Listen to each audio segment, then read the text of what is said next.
Aujourd'hui, on a l'impression, alors je sais que les munitions et les armes continuent d'être envoyées en Ukraine, hein, c'est pas un secret, et fort heureusement, parce que l'armée ukrainienne ne pourrait probablement pas se défendre sans, mais qu'on a l'impression finalement qu'une habitude s'est installée, qu'on laisse les Ukrainiens se défendre, et qu'on attend un peu les bras croisés l'issue de cette guerre, en se demandant un peu où ou jusqu'où Vladimir Poutine va pouvoir aller. Certains ne se résignent pas. C'est le cas de David Petraeus, c'est l'ancien patron de la CIA, notamment, général américain. Voici ce qu'il dit.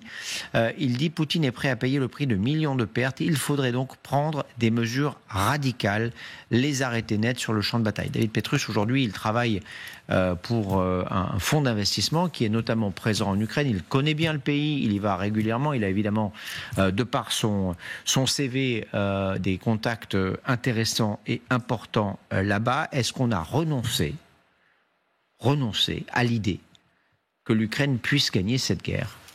Malheureusement, pour le moment, on en est là. Depuis le début, et c'était la limite de Joe Biden, on a donné à l'Ukraine les moyens de se défendre, et c'était effectivement indispensable, mais jamais on lui a donné les moyens, la quantité d'armes, dans les délais nécessaires qui lui permettent de rétablir le rapport de force sur le champ de bataille, voire de gagner pour arriver en position de force à des négociations. Le momentum raté, ça a été l'automne 2022, après les grandes avancées de l'armée ukrainienne qui a reconquis Kherson, qui a brisé l'encerclement de Kharkiv, et l'hiver suivant. À ce moment-là, on aurait pu imaginer de donner suffisamment d'armes à l'Ukraine pour que l'été suivant, il puisse obtenir des avantages notables sur le terrain. L'été 2023, la grande offensive ukrainienne a raté. On continue à s'accuser mutuellement. Les Américains disent que les Ukrainiens n'ont pas su faire bien. Les Ukrainiens disent qu'on ne leur a pas donné les moyens de mener la contre-offensive. Mais on est rentré dans cette réalité. Et le drame, et je terminerai là-dessus, c'est qu'aujourd'hui, l'armée russe, après 3 ans de guerre, et malgré les pertes en hommes, plus de 200 000 hommes, malgré les pertes en matériel, l'armée russe est plus forte, plus moderne, plus réactive, mieux organisée qu'elle ne l'était au début, au moment où elle a lancé sa grande offensive, qui a été quand même un échec patent sur l'Ukraine. Et donc aujourd'hui, permettre à l'Ukraine de gagner, enfin de rétablir le rapport de force pour des négociations, est beaucoup plus compliqué. Général, admettons que la volonté politique soit là, qu'on estime aujourd'hui qu'on doit donner les moyens militaires à l'Ukraine pour pouvoir non seulement continuer à se défendre, mais renverser ce front et aller créer des brèches, je ne sais pas, dans les positions russes. On est loin de ce moment-là. Mais qu'est-ce qu'il faudrait en termes d'armement, en termes de puissance, de feu, pour renverser cette situation? D'abord, il faut une volonté, vous l'avez dit, mais après, il faut des stocks. Et puis, il faut une chaîne industrielle qui se mette en action. Parce que c'est là que je suis pas tout à fait d'accord. Je veux dire, on n'a pas donné suffisamment d'armes, ça c'est la vérité. Mais pour quelle raison? C'est qu'on a des armées qui sont croupions depuis 30 ans et qu'on n'a pas de stock. Une des priorités du SEMA aujourd'hui, c'est de refaire des stocks, d'avoir une armée qui refait des stocks. Il a quand même dit que le Charles de Gaulle est parti en opération avec ses soutes en munitions qui n'étaient pas pleines. On vient de relancer nos missiles Scalp qui avaient été arrêtés depuis 10 ans, je crois. Une quinzaine d'années. Voilà. Donc, je rappelle qu'avant la guerre, on fabriquait 25 000 obus de 155 25 000 par an. Donc c'est 2 jours de consommation sur la ligne de front. Alors maintenant, c'est un petit peu monté, mais on doit être à 100 000, quelque chose comme ça, mais ça renverse pas la table. On n'est pas en économie de guerre, ça veut dire qu'il faut des chaînes industrielles qui produisent, donc il faut aussi que les banques prêtent. C'est tout un cercle vertueux, puis après il faut des clients. Parce que les industriels, ils font pas ça aussi pour vous faire plaisir. Et donc, ça, on ne l'a pas fait. Aujourd'hui, malheureusement, même si on a la volonté politique, ça va patiner pendant des mois et peut-être 2-3 ans avant d'avoir la solution qu'il nous faut et puis de monter en puissance. Et quand je dis si il y a la volonté politique, parce que pour le moment, on n'a pas non plus engagé la post-combustion sur ce thème, il faut quand même le dire. Oui, voilà. Ça ronronne, on est quand même toujours au milieu du gué parce que on s'estime dans les puissances occidentales, on n'estime pas qu'on est en guerre. On aide un pays en guerre, mais on ne s'estime pas en guerre. Aujourd'hui, on n'est même pas capable d'avoir des propres stocks dans l'armée française. Qu'est-ce que vous voulez qu'on donne aux Ukrainiens de plus? C'est un problème global qui va qui peut demander des mois et des années avant d'être résolu. Et ça, c'est pas le temps de la guerre. Le temps de la guerre, ils ont besoin maintenant. Alors c'est vrai que les Américains ont un peu plus. Les Américains ont mais ils ont quand même un souci. Hein. Par exemple, les intercepteurs, certaines munitions, après l'Iran, enfin après la guerre de 12 jours, ils se sont rendus compte qu'eux aussi, ils n'ont pas mis le paquet, enfin les dividendes de la paix, c'était aussi ralentir la production. Et ralentir la production veut dire qu'on n'a pas peut-être assez à ce moment-là à fournir. On sait que le dôme de fer, par exemple, enfin le système antiaérien était quasiment un cours de munitions à la fin de la guerre avec l'Iran. Parce que même les Israéliens qui achètent ça aux Américains n'arrivaient pas à recompléter les stocks. Pour les systèmes Arrow 2 et 3, c'est fabriqué. L'économie guerre, c'est produire en masse. C'est vraiment produire en masse. Et ça, personne ne le fait aujourd'hui, même pas les Américains. Nicolas Tenzer. Je pense qu'effectivement, il y a une forme de dissonance cognitive. C'est-à-dire qu'effectivement, d'un côté, on dit nous sommes en guerre, et nous sommes en guerre avec la Russie, de manière claire, parce que la Russie nous fait la guerre, directement et indirectement. Mais de l'autre côté, nous ne sommes pas effectivement... nous ne voyons pas parce qu'il y a une sorte de vide devant nous. Nous ne sommes pas aujourd'hui, je dirais, quand je dis nous, c'est européen, je ne parle pas uniquement français.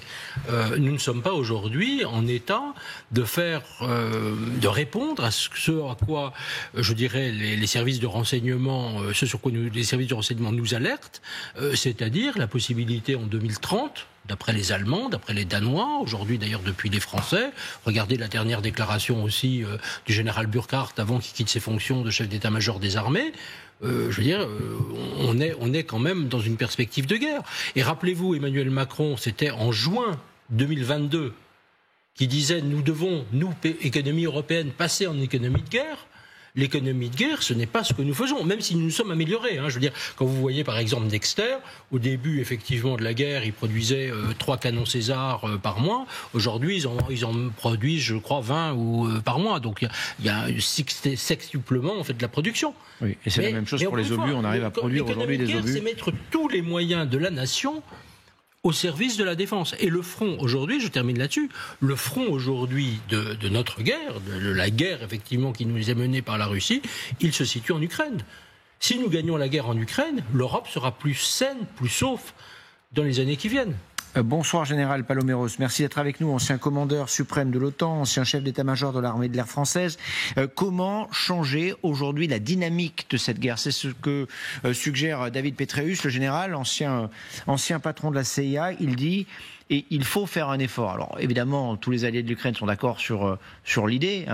Il faut faire un effort, sauf qu'il y a une réalité militaire, il y a une réalité industrielle et il y a Donald Trump à la Maison-Blanche. Oui, d'abord, ça a été dit très clairement, cet effort, on ne peut pas attendre les atermoiements de Donald Trump qui repousse des ultimatums, qui les bouscule comme ça. Et ça fait quand même quelques mois, presque années, qu'on dit que le salut des Ukrainiens devra venir, en grande partie en tout cas, de 2 choses, de leur aptitude à continuer à maintenir, à soutenir cet effort de guerre, ce qui n'est pas simple, en particulier en termes de ressources humaines. Il y a une tension très particulière en ce moment sur les ressources humaines sur le front, il faut le savoir. Les Russes, certes, n'ont pas renversé, n'ont pas bousculé le front, mais ils sont en train de faire ce qu'on appelle des saillants, et ils essayent de contourner en fait les obstacles plutôt que de les affronter lorsqu'ils ont des points durs. Ça, c'est un premier point. Et deuxièmement, évidemment, dépendra de la volonté américaine, oui ou non, de continuer cet effort. Ce que dit le général Petraeus aussi, c'est que certes, la guerre en Ukraine n'est pas forcément la guerre du futur, mais c'est quand même une guerre qui nous interpelle par les forces mises en présence et les modes d'action. Et je crois qu'il a parfaitement raison. Il sait de quoi il parle. Il a été en Irak, il a été en Afghanistan. Et il sait aussi que, effectivement, si nous ne sommes pas capables d'aider les Ukrainiens à faire face à ces nouveaux modes d'action, et je pense aux drones en essaim, par exemple, qui représente une menace permanente pour les Ukrainiens et qui leur interdit d'utiliser les tactiques qu'ils utilisaient jusqu'à présent pour essayer de contraindre, de remplacer en quelque sorte, de pallier la quantité par la qualité, en utilisant en particulier des drones à la ligne de front. Si on n'est pas capable, si les Ukrainiens ne sont pas capables, avec notre aide, de contrer cette menace permanente que constituent ces essaims de drones, je crois que ça sera extrêmement difficile.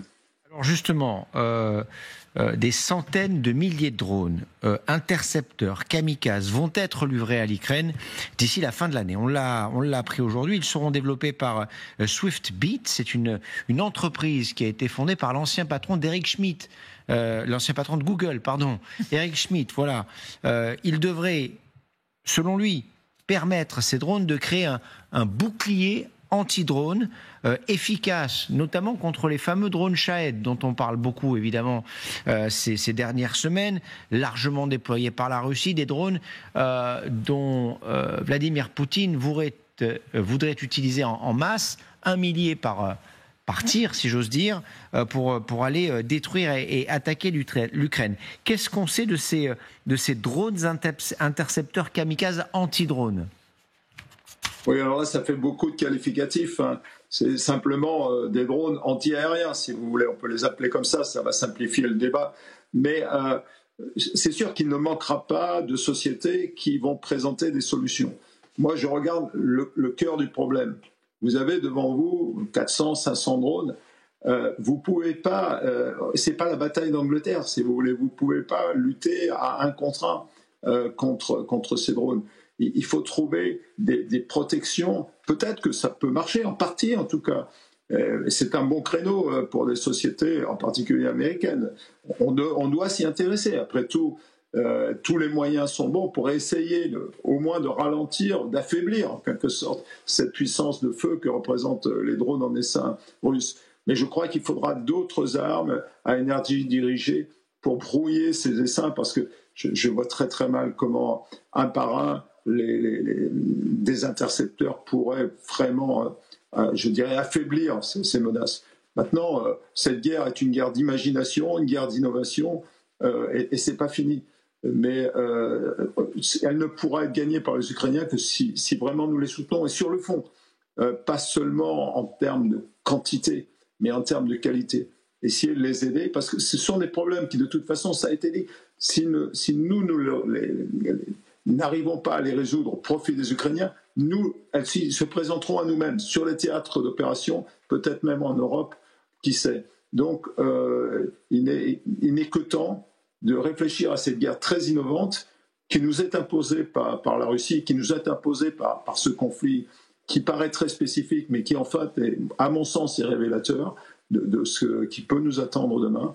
Et on a beaucoup de sociétés, on a peut-être pas les moyens américains, mais en mettant l'intelligence, l'innovation au cœur de nos réflexions, je crois qu'il y a moyen de changer, de faire une véritable révolution capacitaire, en fait. Et les Ukrainiens se sont eux-mêmes saisis du problème. On a assisté, nous, là-bas, sur place en Ukraine, à des unités, des brigades qui fabriquaient ou qui équipaient elles-mêmes leurs propres drones, de manière d'abord à être plus discrètes quant à leur utilisation, mais aussi elles s'étaient spécialisées. Il y avait des unités dans ces brigades qui s'occupaient exclusivement de préparer les drones pour les combattants. Une dernière petite question, Général Paloméros, sur évidemment les annonces de Donald Trump ce soir. On ne vous a pas entendu réagir là-dessus.